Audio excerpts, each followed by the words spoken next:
and welcome to Scale Your Sales podcast, listed in 2020 as number 8 of 42 best podcasts for every sales professional. I am your host, Janice B. Gordon, the customer growth expert and author of Business Evolution, Creating Growth in a Rapidly Changing World. I created Scale Your Sales framework to develop leading edge capabilities to secure, retain, and grow key customer relationships for long-term value and partnership. Join me each week to learn from amazing B2B sales and business experts and influencers. Tune in for actionable insights and strategies. Are you ready to scale your sales? My next guest is the VP of Revenue Enablement in Juniper Networks. Beyond being a seasoned technology executive, she is a dedicated mother, global speaker, and author of Embrace Your Edge, Pave Your Own Path as an Immigrant Woman in the Workplace. Nicknamed Black Ops, interesting, Han inspires evolution, unhindered by the status quo. Welcome to Scale Your Sales podcast, Han Black. Hi, Janice. So good to be here with you. It's lovely to have you. Now, my first bit of curiosity, why Black Ops? Well, I had been a consultant for a couple years. I consulted for about 30, 40 different companies, anything sales and marketing, sales ops, marketing ops, field marketing, sales enablement. And what my clients loved about me is before I started fixing things, I would lay everything on the table, kind of understand how the patient is sick, why they're sick, what do I need to replace, what do I need to fix, and what's good to go. So when I did go to attack the problem, they were like, you are so precise in what you do. It's like you're a team of 20 people, you come in like a hurricane and you leave. And so because of my last name and how operationally minded I can be, I was nicknamed Black Ops, which is fine with me. I'm happy for it. My father was a lieutenant colonel in the Vietnamese army, so I have a deep respect for military. I mean, I love it because you're like a ninja, aren't you? That's what I Yes. had in my mind, no messing around as well, kind of stuff. So I love it. I do. It's a really kind of strong image that it gives. But I really want to talk about your book, because so much of what you say in here resonates with what I often talk about on the podcast, diversity in sales, and the impetus that I have to make sure that I get at least 50% female and ethnic minorities, because we need to hear their voice. We need to be talking about this subject. And so, you've reached such great heights and had such a variety, and I learned today an incredible backstory. So I really want to talk about your book, Embrace Your Edge. It's a fabulous title. But I really liked some of your the chapter titles in your book as well. And I always find them interesting when you go through books. It's got to be something that really entices you. So give me a bit of information about how you came to write the book, what your intention was. Well, the intention of my book is to make the path easier for everyone behind me, because it was much more ridiculously harder for me than it should have been. And there was a point in my career where I literally got laid off 3 times within 7 years, picked up again within 24 hours, but it's detrimental to the soul, as you can imagine. And I was always replaced, never for talent, never for performance, but for reorganization.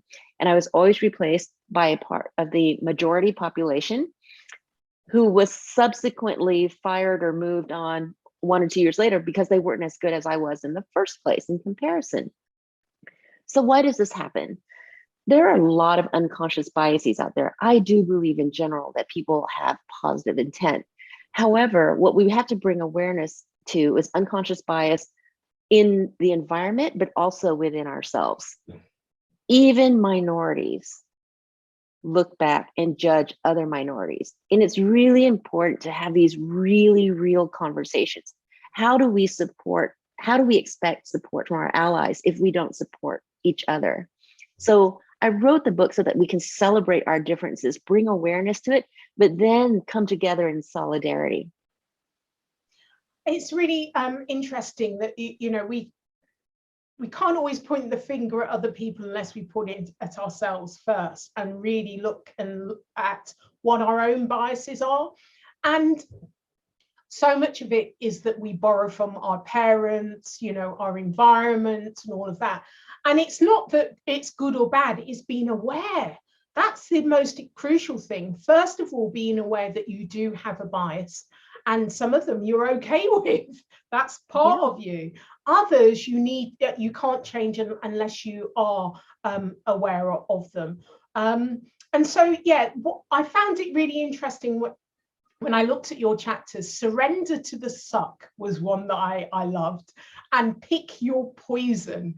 And so I was really intrigued. You know, tell me more about how you came to choose your titles and what that meant. It's funny, I knew exactly that you were going to pull out those two chapters. They were the fastest for me to write and the most painful for me to write. Surrender to the suck. You know, again, the early part of my career was amazing. Then I had a flat to declining part of my career. And what I tell people is the last part of my career, this latest bit, has only been 6 years. So I basically rebooted my career at the age of 43. So it is possible. Now, talking about surrender to the suck, what happened during that time, I had babies, and you can imagine what happens to a woman's career when she has children. People don't think you can work from home. And, you know, it is funny when people say that. I look back at COVID now and I say, I don't want to be that person that says, I told you so, but I told you so. During that 7-year period, I lost my father. And I had a very deep conversation with him that I should have had decades before.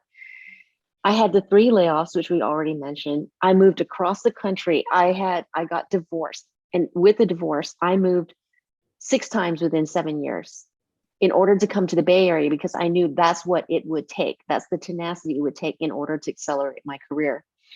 Then at the end of the 7 years, I got laid off for the 3rd time, following the weekend where my mother passed. And at that point, you know, I had just worked myself so hard, because when you believe in meritocracy, as many of us do, many minorities, many immigrants do, and you stop accelerating, then you think the problem is me, right? So I just worked harder. I took all the coaching, you know, everything that taught me to become a white man, and it didn't work for me. I ended up in the ER, not once, but twice. Wow. With that experience, you learn to let go, and you learn to surrender to the suck, because you can keep letting it suck, or you can change something. So what I changed was my attitude around controlling what I can't, influencing what I can, and knowing when to let go of good to make room for great. And the biggest issue was learning how to influence what I can't, and figuring out that line. And once I've surpassed that, then I know now I'm pretty good at reading when the situation is toxic or not. And if it is, then I leave and go to something better. So those are lessons that, if you think about it, in the business world, this is why we need cognitive diversity, because diversity is not just what we can see on the outside.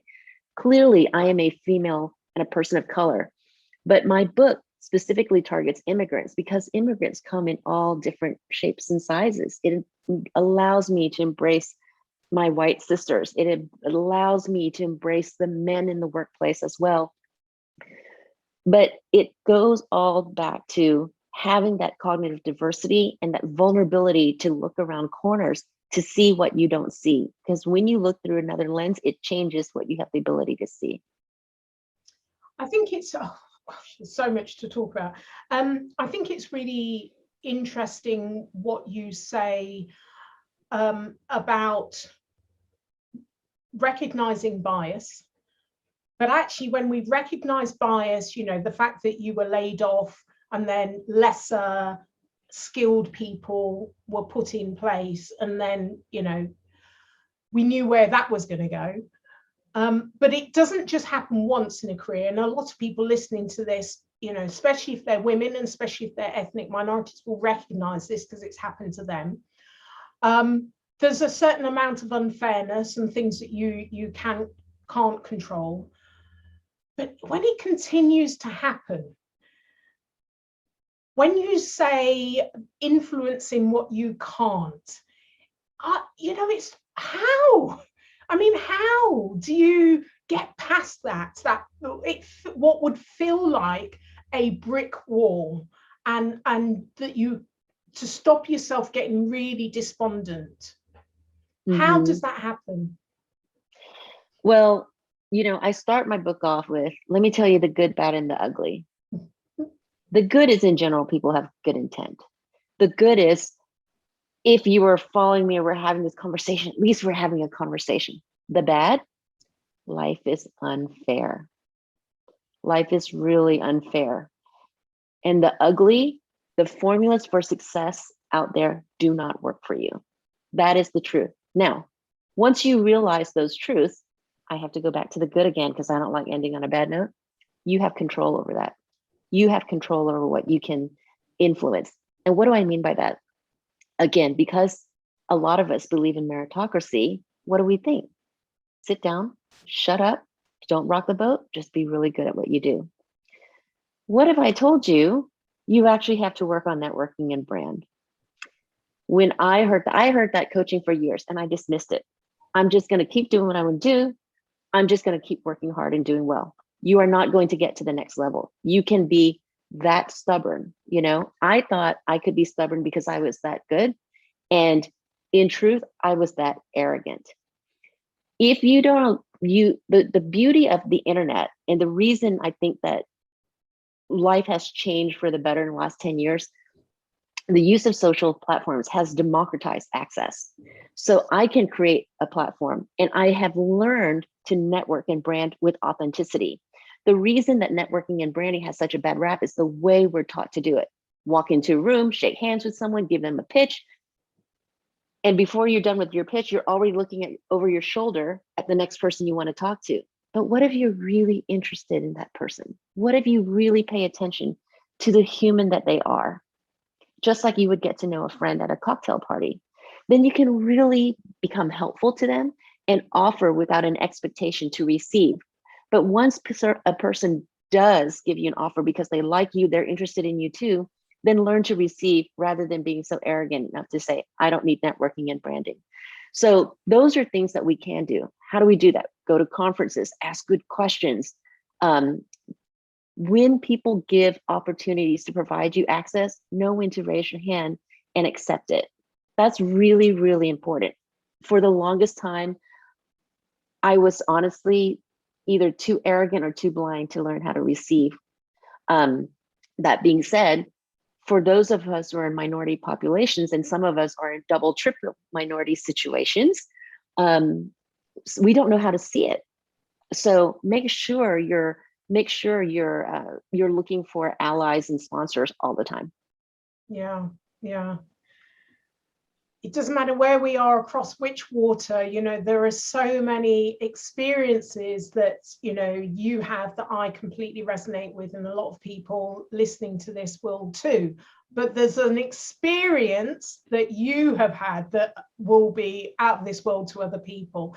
And I'm going to put the link of it in here, and it talks a lot about your crossing continents to, with your family and growing up. But tell me how that has informed the way you are now, your core values and your character.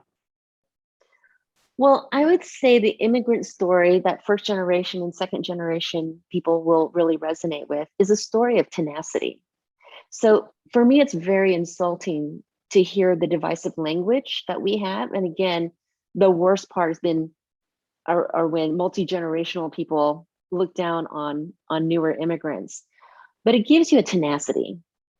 People risk their life to come for a better life, risk their livelihood, their children, their environment, their country, their background, because they're looking for a hand up, not for a hand out.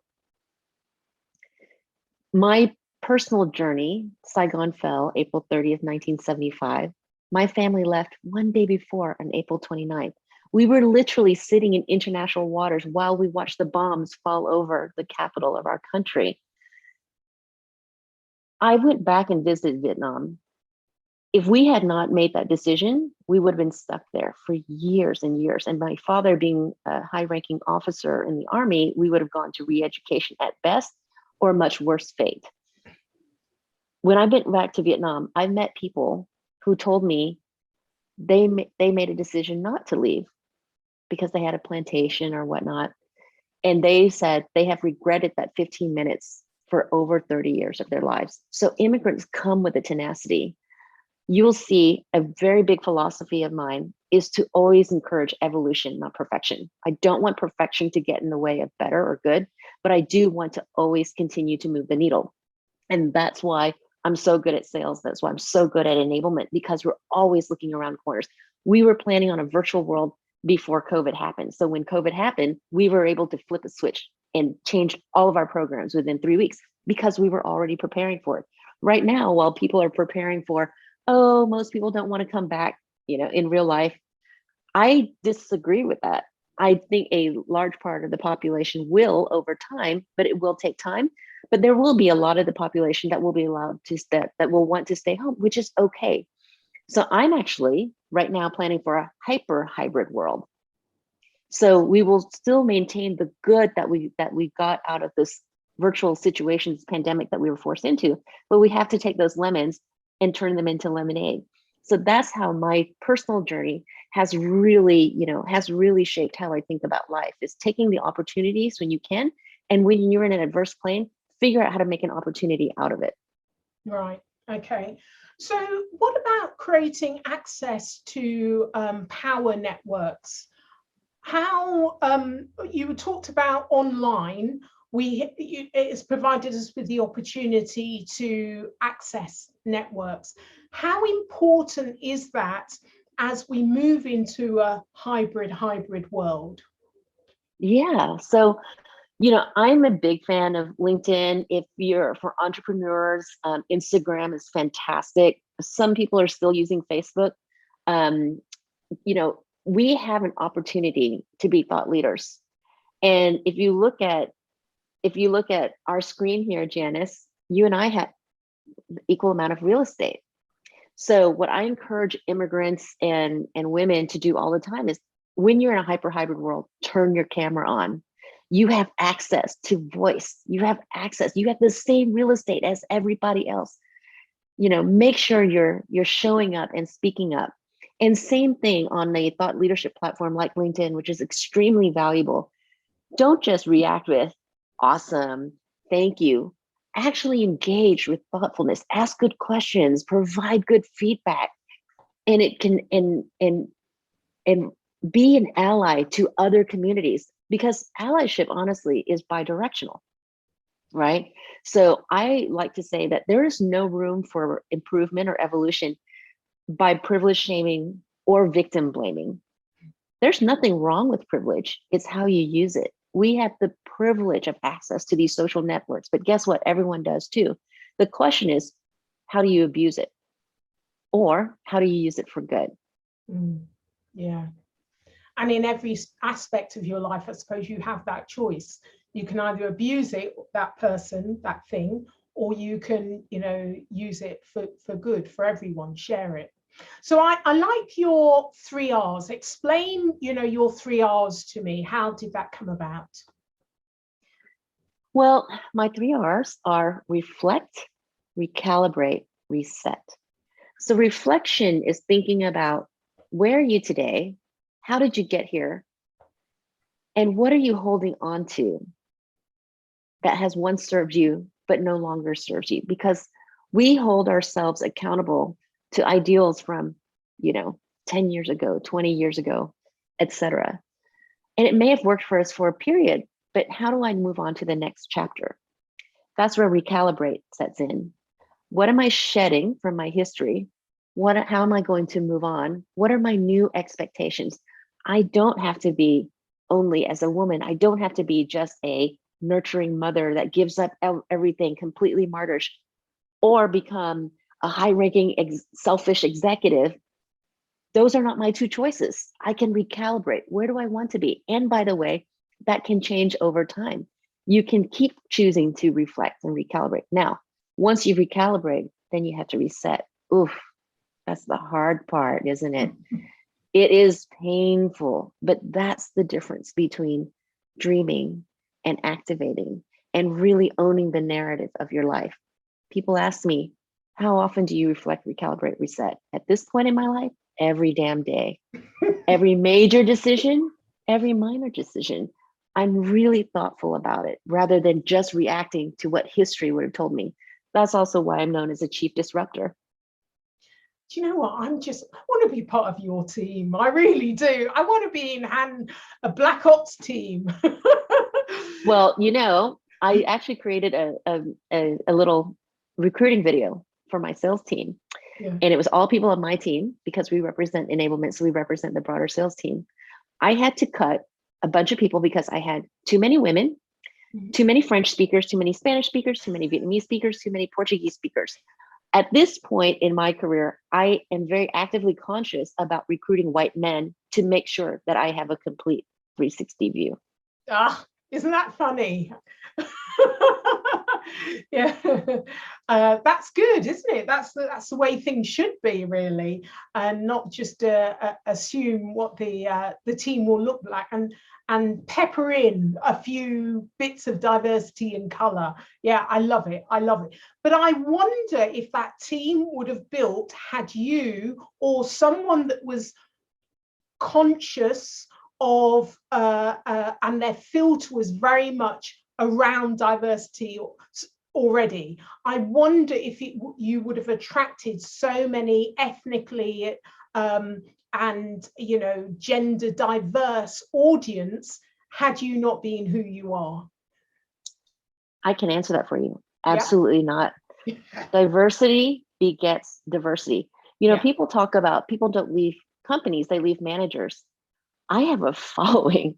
People don't just join Juniper, they join my team specifically.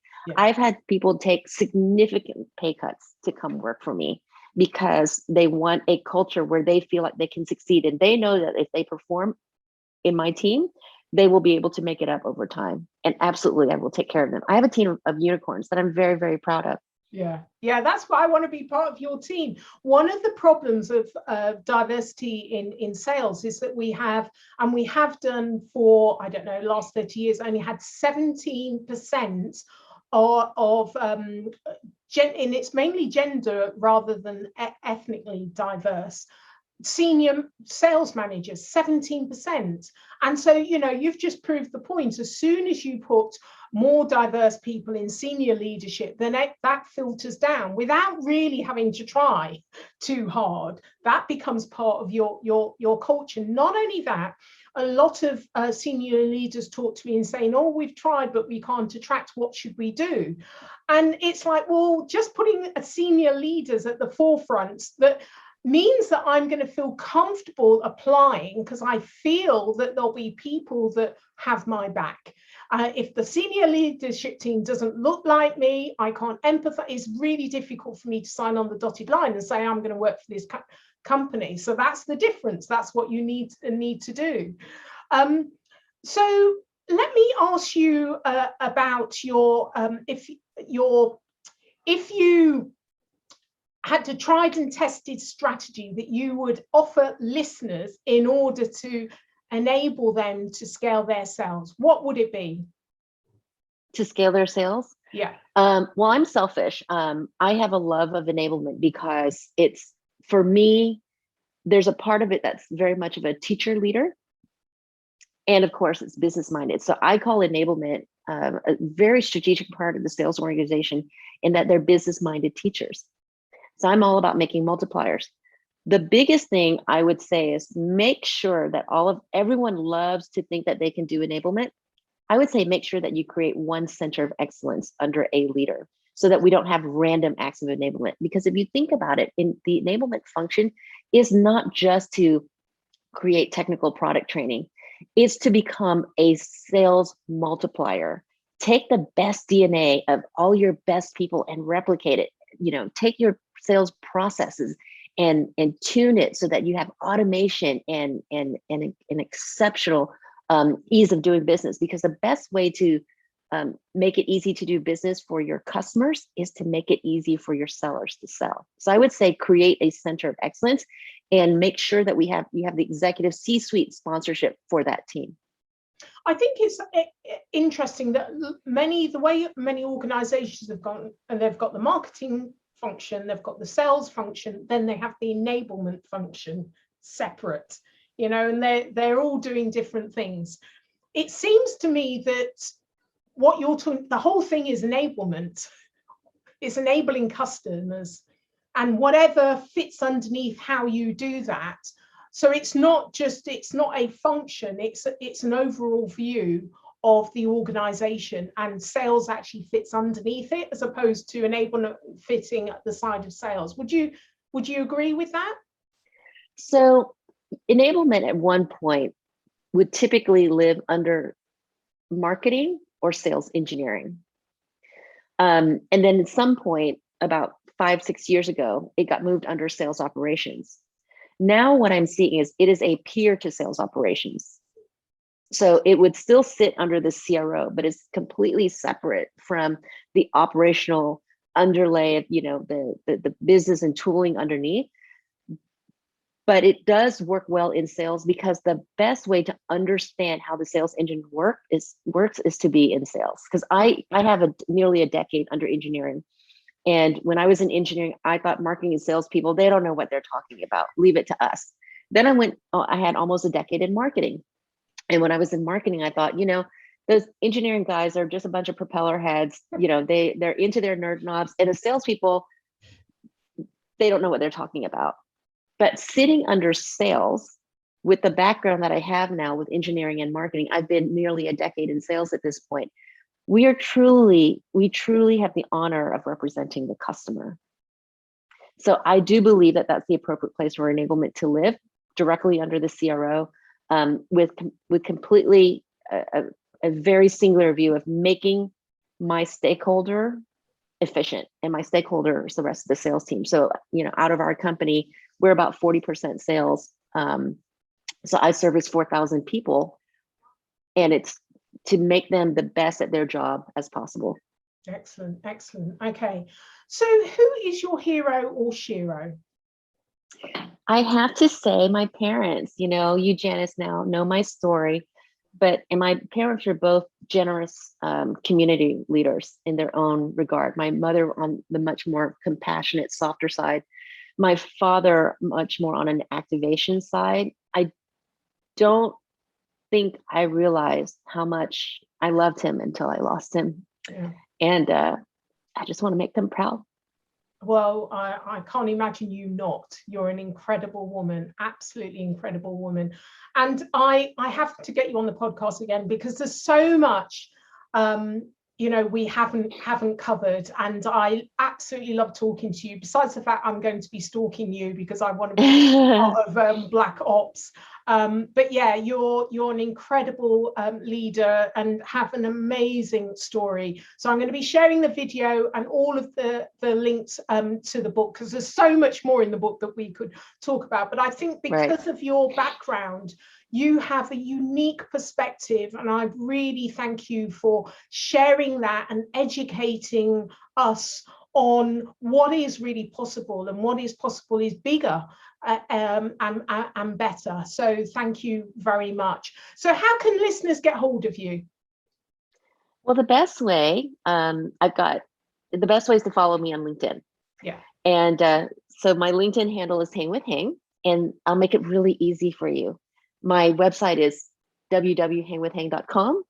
My Instagram is hang_with_hang. Even my license plate is Hang with Hang. So I'm making it very easy on the community. And I'm working on building that community on YouTube too. So coming soon, I do have a channel out there, but I have to have at least 100 subscribers. So if you guys follow me, then I'll be able to create a Hang with Hang YouTube channel as well. Excellent. And I've got to leave with a phrase that comes from you that really resonated. You said, "I can always walk through fire and typically emerge better." Wow. That is fantastic. Thank you so much for being a guest on Scale Your Sales podcast, Ham. Well, thank you for having me and letting me share my story. I appreciate you so much. Thank you. Thank you for joining me on this episode of Scale Your Sales. Feel free to connect with me on LinkedIn or Twitter, Janice B. Gordon, to comment and share. I'd love it if you would leave a review on ratethispodcast.com/scale your sales. Please subscribe for more weekly expert insights to scale your sales.